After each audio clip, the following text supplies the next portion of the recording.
Movie के starting में पानी में डूबती हुई एक लाश को दिखाया जाता है जो कि एक लड़की की होती है। सीन स्विच होता है और दिखाया जाता है कि एक लड़की का बर्थडे मनाया जा रहा है। यहाँ उसकी सारी फैमिली और फ्रेंड्स होते हैं। ये एक वीडियो कैसेट होता है, इसलिए कहानी वापस प्रेजेंट में आती है, जहाँ हम देखते हैं कि मीशा जो कि 15 साल बाद वापस अपने घर आ रही है। मीशा को लेने के लिए उसका नौकर पदम आता है। घर आने के बाद उसका वेलकम उसकी स्टेप मॉम रुक्मणी करती है। मीशा रुक्मणी और अपने पापा के रिश्ते से खुश नहीं थी, इसलिए वो घर से चले जाती है, पर 15 साल बाद वापस अपने घर आई। मीशा अपने डैड को दत्ता कहकर बुलाती है। वो उनके बारे में रुक्मणी से पूछती है कि उसके दत्ता कहाँ गए। रुक्मणी कहती है कि वो सॉल्ट फॉर्म गए हैं, वहाँ कुछ मजदूर स्ट्राइक कर रहे हैं, वो कुछ दिन बाद वापस आ जाएंगे। यहाँ मीशा को रुक्मणी की बात पर यकीन नहीं होता। वो कहती है कि दत्ता ने मुझे खुद यहाँ बुलाया है, अब वो खुद वापस गायब हो गए। मीशा अपने पैरों से नहीं चल सकती, इसलिए रुक्मणी उसे उसके रूम तक छोड़ देती है। रूम में मीशा अपने बचपन की एक ड्राइंग बुक देखती है।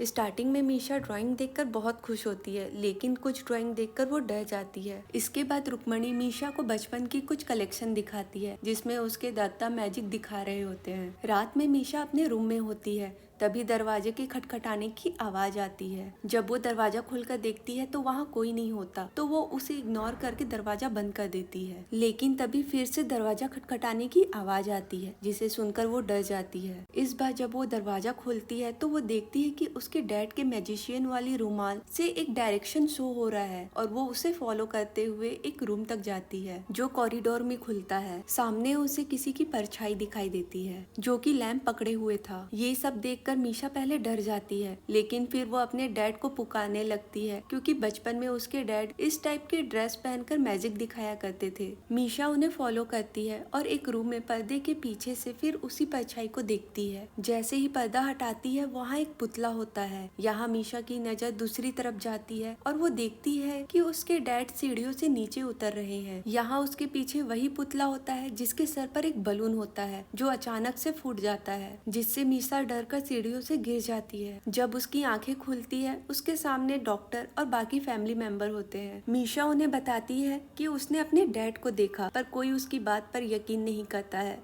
डॉक्टर कहते हैं कि अगर वो यहाँ होते तो उन्हें जरूर पता होता। नेक्स्ट डे मीशा कपिल से मिलती है, जो उसके डैड के साथ हमेशा रहता था। कपिल को उन्होंने बचपन से अपने साथ पाल पोस कर बड़ा किया था, इसलिए वो उनकी बहुत रिस्पेक्ट करता है। रुक्मणी मीशा का मन बहलाने के लिए शूटिंग पे ले जाती है। यहाँ पर उसकी मुलाकात दूर के कजन आरजे यानी राणा से होती है, और साथ में एसपी तनवर से भी। यहाँ राणा मीशा और रुक्मणी को अपने घर पार्टी में इन्वाइट करता है। शूटिंग स्टार्ट होती है। यहाँ कपिल राजा रतन सिंह की तरफ से राणा के साथ खेलता है। कपिल राणा से जीतने लगता है, जिससे राणा को गुस्सा आने लगता है और वो कपिल की गन में पत्थर डाल देता है, जिससे बैकफायर हो जाता है और कपिल को चोट लग जाती है। कपिल अपने हाथ पर पट्टी बांध रहा होता है कि तभी वहाँ मीशा आ जाती है और वो उसके डैड के बारे में पूछती है। इस पर कपिल कहता है कि वो किसी काम से बाहर गया था जब राजा महल से बाहर जा रहे थे। रात में मीशा को पियानो बजने की आवाज सुनाई देती है, जो कि उसके डैड बजाया करते थे। जब वो जाकर देखती है तब तक पियानो बजना बंद हो जाता है। तभी अचानक लाइट ऑफ हो जाती है और दूसरे रूम में उसके डैड के वीडियो प्रोजेक्टर पर अपने आप चलना स्टार्ट हो जाता है। मीशा इमोशनल हो जाती है। तभी अचानक कोई उसका हाथ खींचने लगता है, जिससे मीशा काफी डर जाती है और जोर से चिल्लाने लगती है। यहाँ पुलिस आती है, छानबीन होती है, पर पूरे घर पर कोई नहीं होता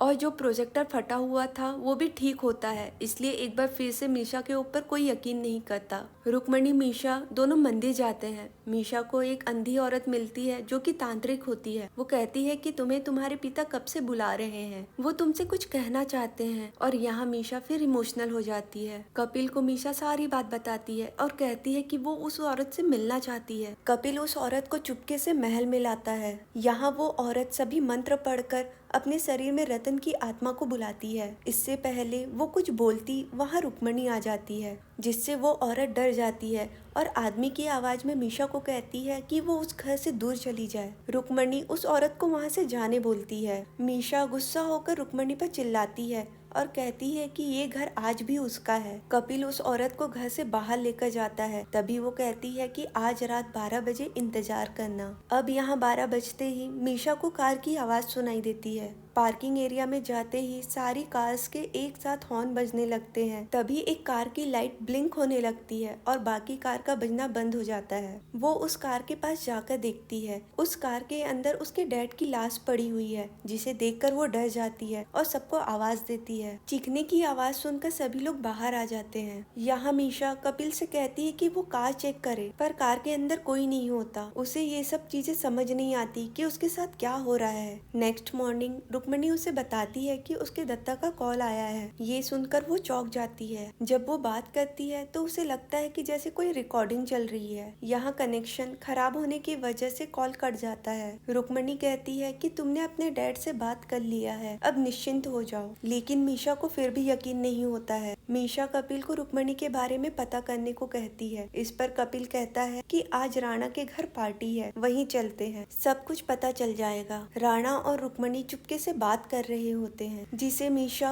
और कपिल चुपके से सुनते हैं। वो किसी डील की बात कर रहे होते हैं। कपिल और मीशा दोनों राणा को फॉलो करते हैं और देखते हैं कि राणा को कुछ आदमी पीटकर वापस जा रहे हैं। राणा से दोनों मिलते हैं और बोलते हैं कि हमें उनके डील के बारे में सब कुछ पता है, हम पुलिस को बता देंगे। राणा हंसते हुए कहता है चलो ठीक है, बता दो। यहाँ राणा खुद ही बता देता है कि राजा रतन और उसके बीच डील हुई थी कि वो इस महल को होटल बनाएंगे, जिसके लिए मैंने 50 करोड़ का लोन लिया है। साथ में ही मीशा को ये भी पता चल जाता है कि रुक्मणी के पेट में बच्चा है, पर वो महाराजा रतन सिंह का नहीं है। उधर हम रुक्मणी को देखते हैं, जिसका फेस बिल्कुल बदला हुआ होता है। वो स्विमिंग कर रही होती है। उसे हेलुसिनेशन होता है कि वो अपने आप को मार रही है। इन सभी चीजों से काफी परेशान होती है। कपिल मीशा को राजा रतन के बारे में कुछ अच्छी अच्छी बातें बता रहा होता है और मीशा इमोशनल हो जाती है। सीन शिफ्ट होता है और दिखाया जाता है कि राणा को किसी का कॉल आया है। तभी उसके पीछे से कोई उसके ऊपर अटैक करता है और राणा की डेथ हो जाती है। इसके बाद मीशा रुक्मणी से मिलने जाती है और कहती है कि मुझे पता है ये बच्चा मेरे डैड का नहीं है। ये बात सुनकर रुक्मणी बोलती है मेरे मामलों से दूर रहो। इसके बाद वो परेशान होकर समझाने की कोशिश करती है, तुम जितने जल्दी हो सके यहाँ से चली जाओ। तभी वहाँ कपिल आता है और वो बताता है कि हमें इंस्पेक्टर ने बुलाया है क्योंकि राणा का मर्डर हो गया है। ये सुनने के बाद रुक्मणी कपिल के साथ चली जाती है। इसके बाद मीशा कुछ सोच रही होती है कि तभी उसे रुक्मणी की एक बात याद आती है। इसमें वो कहती है कि राजा रतन का एक वफादार डॉग है जिसका नाम कमांडर है। उनकी गाड़ी जैसे ही महल में आती वो पहचान जाता था कि वो आ गए हैं और उनके पीछे भागता। इसके बाद मीशा के पास एक बटन होता है जो उस कार के अंदर से मिलती है जहां उसने अपने डैड की डेड बॉडी देखी थी। मीशा उस बटन को कमांडर के पास ले जाती है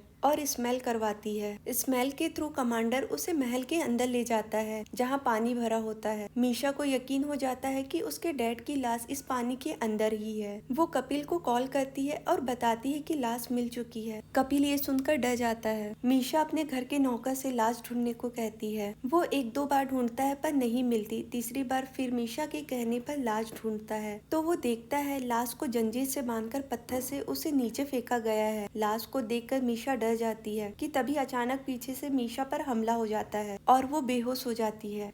जब उसकी आंखें खुलती है तो वो देखती है कि वो एक कार में है और कपिल कार को पीछे से धक्का देकर पानी में फेंक देता है। यहाँ मीशा समझ जाती है कि अब तक जो भी उसके साथ हो रहा था वो सभी कपिल कर रहा था, रुक्मणी के साथ मिलकर। उसी ने वो चिट्ठी लिखी थी ताकि मीशा यहाँ आ जाए और वो तांत्रिक को भी उसी ने हायर किया था ताकि वो उसे मेंटली डिस्टर्ब कर सके, जिससे उसकी सारी प्रॉपर्टी और महल उसके नाम हो जाए, यानी रुक्मणी के नाम हो जाए। यहाँ कपिल रुक्मणी को कॉल करके कहता है कि काम हो गया है। उधर कार में पानी भरने की वजह से मीशा बाहर आने की कोशिश करती है पर कार डूब जाती है। अब फ्लैशबैक में दिखाया जाता है कि कपिल ने ऐसा क्यों किया। एक दिन कपिल और रुक्मणी को राजा ने एक साथ देख लिया था, जिसके बाद दोनों में लड़ाई होती है और कपिल राजा को मार डालता है। रुक्मणी को एक झटका सा लगता है जिसके कारण उसे हेलुसिनेशन होते हैं कि राजा उसके आसपास है। उसे बुरा लगने लगता है कि उन्होंने मिलकर राजा का मर्डर किया है। अब सीन प्रेजेंट में स्विच होता है। कपिल रुक्मणी को कॉल करके कहता है कि कार पानी में डूब गई है पर लाश सिर्फ एक ही है। मीशा के साथ उसका नौकर भी कार में होता है। कपिल बताता है कि मीशा की लाश नहीं है। ये सुनकर रुक्मणी डर जाती है। तभी उसे बाहर कोई खड़ा दिखाई देता है। वो बाहर जाकर देखती है तो वहाँ उनका फैमिली डॉक्टर होता है। रुक्मणी उसे बताती है कि मीशा की लाश पुलिस को नहीं मिली। डॉक्टर कहता है कि मरा हुआ इंसान दोबारा नहीं मर सकता। रुक्मणी को डॉक्टर की बात समझ नहीं आती। डॉक्टर उसे बताता है कि मैं अभी मुंबई से लौटा हूँ और मुझे पता चला है कि मीशा की डेथ 2 हफ्ते पहले ही हो चुकी है और मैं उसे खुद देख कर आया हूँ। तभी अचानक उसे मीशा दिखाई देती है। वो व्हील चेयर पर बैठी होती है। वो अपने पैरों पर खड़ी होती है। उसे देख कर रुक्मणी चौंक जाती है और उसे बताती है कि वो मीशा नहीं फातिमा है। और यहाँ फिर से फ्लैशबैक में दिखाया जाता है कि फातिमा एक अनाथ लड़की थी जिसका पालन पोषण राजा रतन ने किया था और यहाँ मीशा बनकर आने को भी उनका फैमिली डॉक्टर ने ही कहा था। वो बताती है कि कुछ साल पहले वो मीशा से मिली थी और उसे पता चलता है कि मीशा अपनी फैमिली से कितनी नाराज है और वो उनसे बहुत दूर हो चुकी है। फातिमा के समझाने पर मीशा अपने डैड से बात करती है और मिलने का फैसला करती है। यहाँ वो अपने डैड का इंतजार करती है पर वो नहीं आते। मीशा ने अपने डैड को बहुत बार कॉल किया था पर उनका रिस्पॉन्स न मिलने से एक बार वो फिर से अंदर से टूट जाती है। ये सारी बातें सुनकर रुक्मणी को अपनी गलती का पछतावा होने लगता है। तभी अचानक डॉक्टर के ऊपर हमला होता है। हमला कोई और नहीं कपिल करता है। कपिल फातिमा को भी मारने की कोशिश करता है पर यहाँ गोली चलने की आवाज आती है। रुक्मणी बंदूक लेकर सामने खड़ी होती है। वो कपिल को समझाने की कोशिश करती है कि फातिमा को ना मारे। दोनों की लड़ाई में रुक्मणी को गोली लग जाती है और उसकी वहीं डेथ हो जाती है। इसके बाद कपिल गुस्से में एक बार फिर से फातिमा को मारने की कोशिश करता है। फातिमा अपने आप को बचाने के लिए पार्किंग एरिया साइड जाती है। फातिमा के हाथ में एक बंदूक होती है। वो कहती है कि वो उसके पास ना आए नहीं तो वो गोली चला देगी। यहाँ कपिल फातिमा को एक कहानी सुनाता है। वो कहता है कि एक 20 साल का लड़का गलती से एक राजा की कोट पहन लेता है। इससे राजा को इतना गुस्सा आ जाता है कि राजा उस लड़के को बिना कपड़े के रास्ते में खड़ा कर देता है जिससे फातिमा इमोशनल हो जाती है। तभी कपिल फातिमा के हाथ से बंदूक छीन लेता है और गोली चला देता है। जैसे ही गोली चलती है वो बैक फायर हो जाती है और कपिल के गले में लग जाती है क्योंकि फातिमा ने बंदूक के अंदर पत्थर डालकर रखा था जिससे बैक फायर हो जाता है और कपिल की वही मृत्यु हो जाती है और मूवी यहीं खत्म हो जाती है। अगर आपको ये मूवी पसंद आई हो तो प्लीज लाइक कीजिए, चैनल को सब्सक्राइब करें और शेयर करना ना भूलें।